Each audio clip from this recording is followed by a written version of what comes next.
anakulamulira kuti uombere ndani? Tandiuze yemwe anapanga zowombera ni ndani soja? Panalibe kunalisa bwana.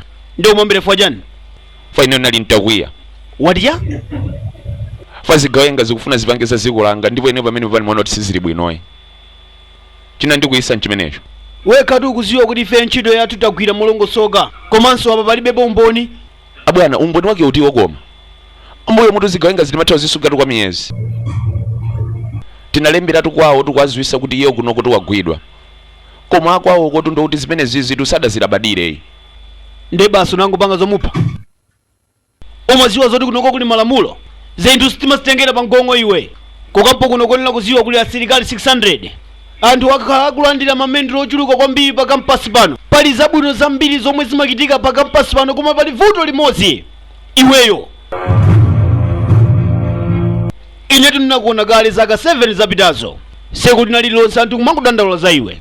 Kope lachita kuzaza ndi zithetho zako. Monga msilikali zona kukanika kuzigwira. Koma tikumvana baba. Ngane kulima zaza kunendewu. Iwe tumuonesa zoti uli ndi vuto linache. Ukumva? Abwana kumene ndibe tuvuto. Koma ndabwera kuti ndizafotokoze tuvutola. Ine sindikufuna kumva zimenezo. Ndipo sokwenera opezeka kuno. Kuyambira tsiku loyambirira kuti abwana ndinakuwuzani. Kuno kwene ndilibe kophindu tubola ine ntangopita kumalire. Koma palibe mwama ndivu. Mwamva zomwe wanena ameneyi. Wati kumalire? Patapezeka msilikali ligwaza ndingakutumize ndiweyo. Koma vuto lake kuti akafika kumene ngongakambise nkhondo ndiweyo.